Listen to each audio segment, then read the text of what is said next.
to rediscover Alexander the Great, one of the most well-known yet perhaps least understood figures in history. In other words, we will try to understand not only what he did, but why he did it and what that abstract concept was that made him great. This is far more than just a story of conquest. It will be an analysis of how an idea permanently changed the world. The subject is truly fascinating, because it is impossible to fit Alexander into the mold of an ordinary conqueror. On one side, there is a ruthless war machine. On the other, a philosopher who was a student of Aristotle. On one side, an invader spreading his own culture. On the other, a dreamer with a vision so unimaginable for his era that he sought to unite East and West. The real question is this: which of these contradictions represents the true Alexander? Perhaps all of them. This analysis will show us that a leader's legacy is measured not only by victories, but by the meaning attached to those victories. So let us begin from the very beginning, with his birth in 356 BC. Sources show that a mythical aura surrounded him from the very first moment. On the night he was born, the Temple of Artemis, one of the wonders of the world, burned down. It was, of course, an extremely symbolic event, and it was not seen as an ordinary coincidence. The prophets immediately declared, "A disaster that will burn and destroy Asia has been born." His mother, Olympias, certainly fueled this belief as well. He had been told from the very beginning that he was not an ordinary human being. His father, Philip II of Macedon, on the other hand, was not a man of myths but a pragmatic leader who transformed Macedonia from a land of scattered tribes into the superpower of Greece through iron and blood. A complete realist, Alexander grew up right in the middle of these two worlds, the divine destiny whispered by his mother and the ruthless realism taught by his father. I think the first place where this conflict appeared was in the famous story of Bucephalus. There was a wild horse. No one could tame it. While everyone else tried to calm the horse through brute force, the young Alexander stopped and observed, noticing a detail no one else had seen: the horse was afraid of its own shadow. Isn't the solution incredibly elegant? Instead of using force, he turned the horse toward the sun. He removed its shadow, and the horse calmed down. It is almost like a summary of his philosophy of leadership. To fight not the problem itself, but the cause at its root. This was probably also a reflection of the education he received from Aristotle. Aristotle taught him not only how to wield a sword, but also how to reason, observe, and question the cause behind everything. His father Philip's reaction was also incredible. Looking at his son, he said, "Macedonia is too small for you, Alexander. Find yourself a greater kingdom." Just imagine that moment, to be able to tell your son that the empire you built yourself would not be enough for him. What kind of foresight is that? And at the same time, what a way to instill ambition. It is as if Philip II of Macedon is programming him as the carrier of his own dreams. There is definitely a kind of programming involved. Philip immediately turns this event into a propaganda tool. He is not only glorifying his son, but also reinforcing the legitimacy of his own project, the dream of conquering the Persian Empire through his son's divine destiny. From that moment on, the story of Bucephalus begins to be told as proof that Alexander the Great was no ordinary person. Leadership is also, in part, the art of telling your own story correctly. And fate pushes this programmed young man onto the stage at a very early age. Yes, very early. When he was only 20 years old, his father was assassinated. The kingdom suddenly turns into a fireball of chaos. The Greek city-states that had long held grudges, especially Thebes, raised the flag of rebellion, saying, "This is our chance. An inexperienced boy is now in charge. Let's finish this." Of course, an ordinary young man would be expected to crumble under such pressure, but Alexander was not ordinary. His response was not panic, but shocking speed and ruthlessness. While his rivals thought he would need months to recover, within weeks he appeared at the walls of Thebes at the head of his army, delivering a message that froze the blood of all Greece. He destroyed the city so completely that not one stone was left upon another. He sold tens of thousands of people into slavery. This was not an outburst of anger. It was a coldly calculated act of political terror. In other words, the message was this: I am no more merciful than my father. Perhaps I am even more dangerous. Do not dare test my rule. This move also shows what an intelligent politician he was. With the brutality he displayed in a single city, he prevented rebellions across all of Greece that could have lasted 10 years before they even began, completely securing his rear. After that, he was able to focus entirely on his father's unfinished dream, that enormous goal, the wars of Alexander the Great against the Persian Empire. And the very first thing he does before beginning this campaign is deeply symbolic. After crossing the Dardanelles in 334 BC, he goes directly to Troy. He visits the tomb of Achilles. This is like a modern leader visiting the tomb of Julius Caesar before the Normandy landings. He positions himself as the continuation of a historical epic. He tells his army, "We are not merely going to conquer lands. We are going to write the next chapter of the epic written by Homer." This gives the soldiers a motivation far greater than money or plunder, immortality. With that motivation, they enter their first great clash, the Battle of the Granicus. The Persian army is positioned defensively on the other side of the river. His generals are more cautious. "Let us wait and watch for the right moment," they say. But Alexander's strategy is not to wait, but to create shock. He drives his horse into the river and, at the very front of his army, charges like a spear into the center of the enemy. It is an incredible risk. He could have died.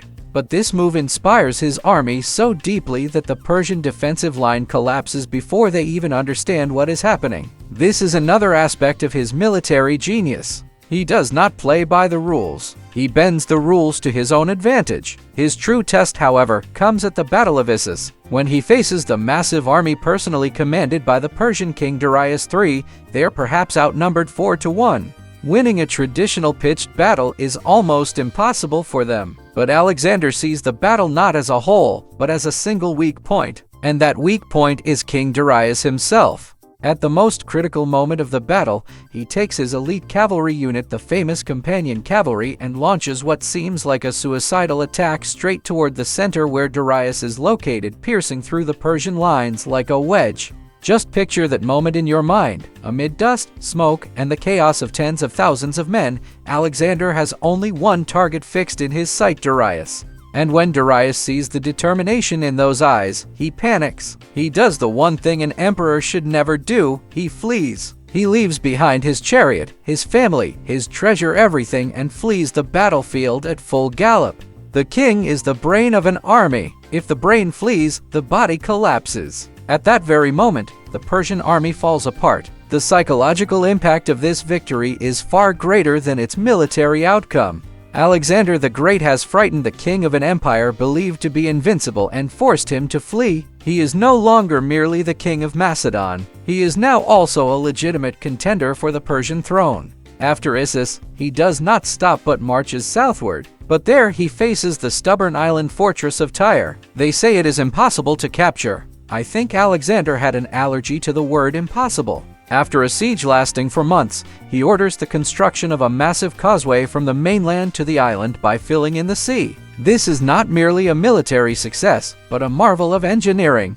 He is literally challenging nature itself. That determination is the very summary of his character. When he later enters Egypt, he is welcomed not as a conqueror but as a liberator. He is proclaimed pharaoh. And in Egypt, he does something that perhaps lays the foundation for his most lasting legacy. He establishes the city of Alexandria. If we connect this to the bigger picture, Alexandria is not merely a city carrying his name. It is the embodiment of his vision. He designs it not as a military garrison, but as the world's first global metropolis. Its library, museum, and lighthouse. He imagines a center where Greeks, Egyptians, Jews, and people from many other cultures would live together, trade together, and exchange knowledge. This is the very laboratory where the hybrid culture we call Hellenistic was born. And after all these conquests, he faces Darius one final time for the ultimate reckoning, the Battle of Gaugamela. This time, Darius III has learned his lesson. He has prepared a massive army, elephants, scythe chariots, and hundreds of thousands of soldiers. Alexander's tactic remains the same: intelligence defeats brute force.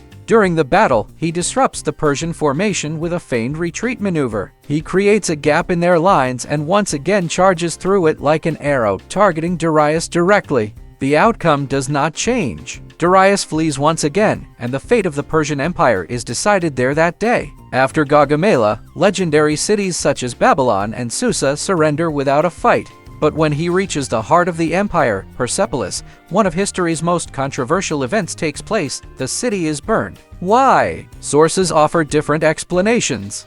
According to one theory, it all begins during a drunken night as part of a celebration. Another theory claims it was a planned act of revenge for the Persians burning Athens years earlier. A third theory says it was a cold political message: the Persian dynasty was finished. A new order now existed, and there was no room for the old symbols. Perhaps the genius lies precisely here. Perhaps all these theories are true at the same time. Just imagine it doing the politically perfect thing instinctively, even while drunk. Isn't that an even more frightening leadership trait than a carefully planned action? Whatever the reason, the flames of Persepolis illuminate the end of an era. But for Alexander, this is not an ending. His goal was never simply to seize the Persian Empire. His goal was to reach the end of the world, wherever the map itself ended. Driven by this almost mystical desire, he leads his army into lands where no Greek had ever gone before, India. But there, nature and geography proved to be enemies harsher than the Persian armies: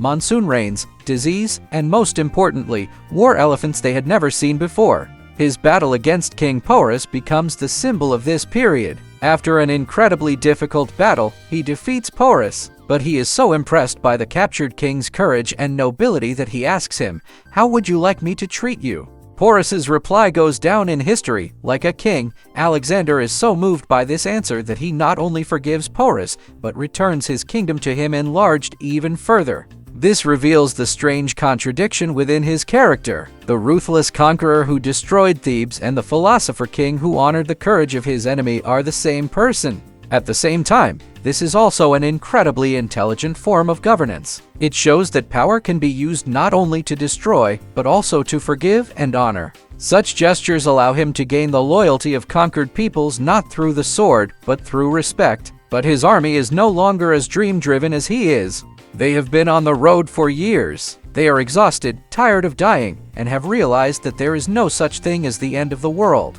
They want to return home. And perhaps for the first time in his life, Alexander bows to the will of his army against his own desire. The decision to return is made. But this return route passes through the Gedrosian desert, deadlier than the wars themselves. Thousands of soldiers die along the way from thirst and exhaustion. And in the midst of this disaster, we witness one of the purest moments of his leadership. His soldiers bring him the last small amount of water they can find in a helmet. As the commander of the army, he needs that water to survive. But Alexander takes the helmet, looks at his army for a moment, and pours the water onto the ground before everyone's eyes. The message is crystal clear: I will not endure a suffering alone that you yourselves cannot endure. Either we all find water, or we all remain thirsty together. Can you imagine the kind of morale this act gave to that exhausted army on the brink of death? Leadership is sometimes about setting an example through the greatest sacrifice. When he returns to Babylon, he is only 32 years old and master of the world. But he does not stop. He has new plans in mind, conquering Arabia, creating a new hybrid society by marrying people from east and west, and founding new cities. His dreams were even greater than the lands he conquered. But his body betrays those dreams. He is struck by a sudden illness and, after days of fever, falls onto his deathbed. His generals gather around him and ask the inevitable question, "To whom are you leaving this vast empire?"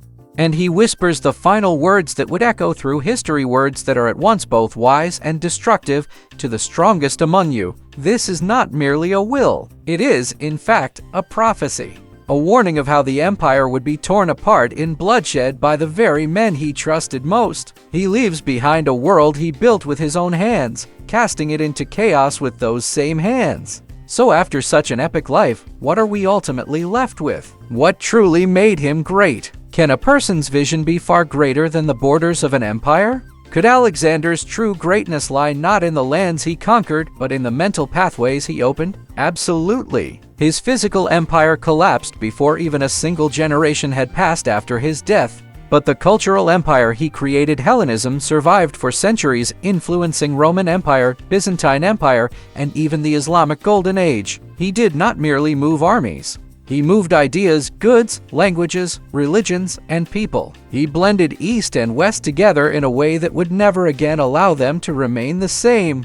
His true legacy is hidden in the libraries of the cities he founded, in the trade routes he opened, and in the creative energy born from different cultures coming to know one another. Perhaps his greatest achievement was unknowingly creating a template for all future empires, conquer, build cities, and assimilate local elites into your own culture. This template was repeated again and again, from the Romans to the British. Does Alexander's true legacy lie in the temporary borders drawn by his sword, or in the lasting pathways he opened in the human mind, pathways that connected cultures forever? Should he be remembered as a conqueror or as the world's first global visionary?